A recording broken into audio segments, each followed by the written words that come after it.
Quelques minutes de bonheur sur les traces d'Hildegarde, une religieuse allemande qui vécut au XIIe siècle et qui a écrit de nombreux ouvrages sur la santé par les plantes. Une aubergiste de Camjac en Aveyron a revisité ses découvertes.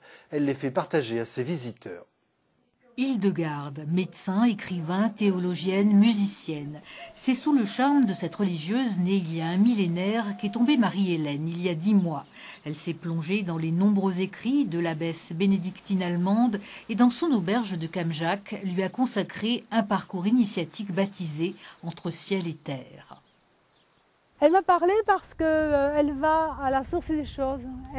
Toute l'origine des choses dans leur subtilité profonde, voilà. Elle le met en écrit, elle le met en musique, elle le met en image. Et ça, c'est extraordinaire parce qu'elle met le bon sens de la vie sur tout.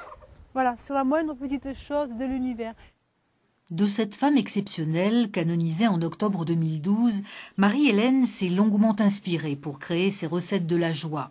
Pascadou aux herbes, légumes à l'épeautre, galettes d'ortie, des plantes joyeuses qui peuvent améliorer notre santé physique et mentale et que désormais elle offre à sa table.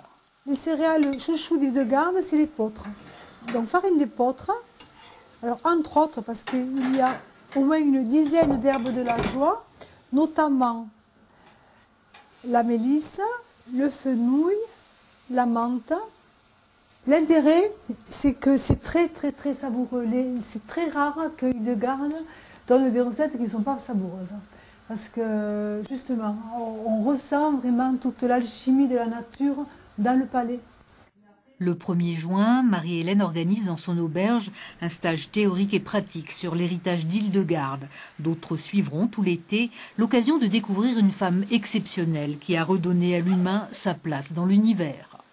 Comme elle le dit, il faut avoir les pieds sur terre et avoir la tête dans le ciel ou dans les étoiles. C'est beau ça. C'est la fin de